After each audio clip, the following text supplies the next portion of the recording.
tôm cải xà cái đàn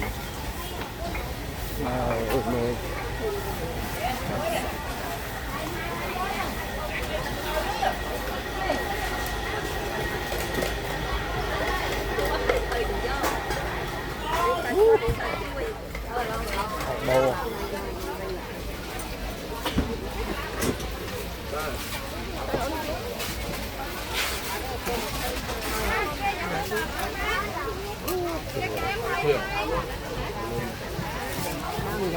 Anh xanh đi mến nè.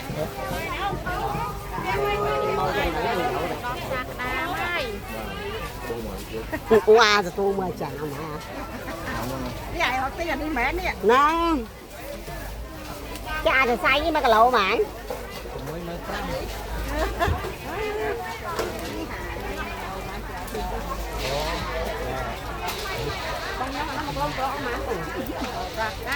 Mồi như thật như là nhá. mà không Nó bị khối nè. Tôi rồi một ngày đã ngọt.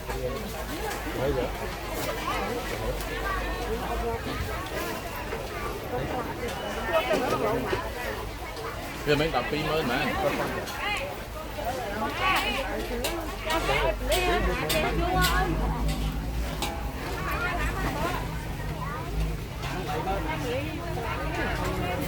Chua thế. Chua cả. Nó làm mấy người mà. không lỗ này Ai ghê. Anh ấy nâng dớt đó. mình nữa này nhắc nữa Con dưa có dưa nữa nè.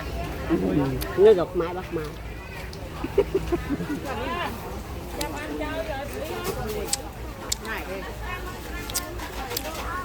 tôm ngon bộ nó tét lại plan đó cô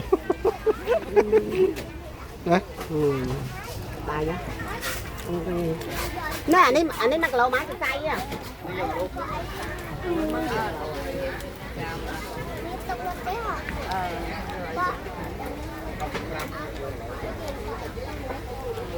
đó mua nữa Mà đặt là lẩu màu.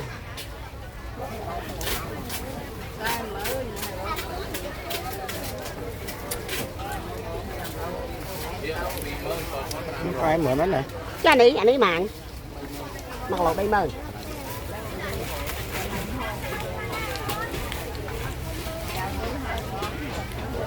Đây kia đá đó anh em này à. Nó nghịch chai luôn nè.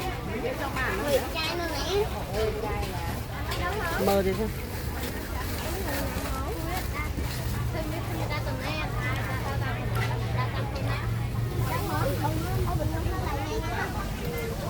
Cái này để sụt rồi. đó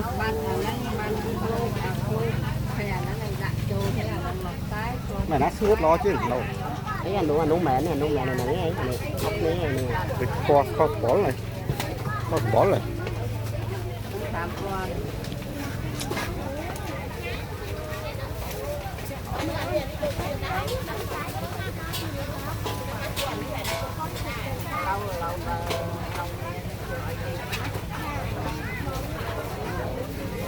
nó to đi nữa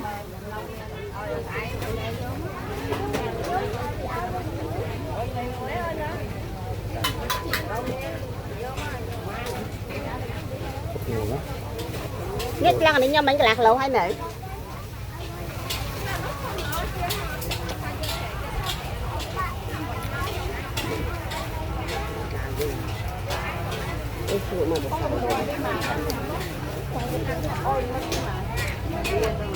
đo ra chụp cũ à xuống to tập phân nó đây hả cho chất tay kia tới cho chất tay kia tới đâu Tôi ra trong cái này nè. Ai dám ba nhé nè.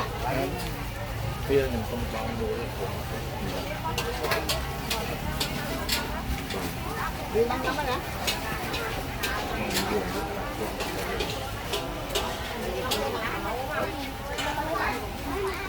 Mà này mà.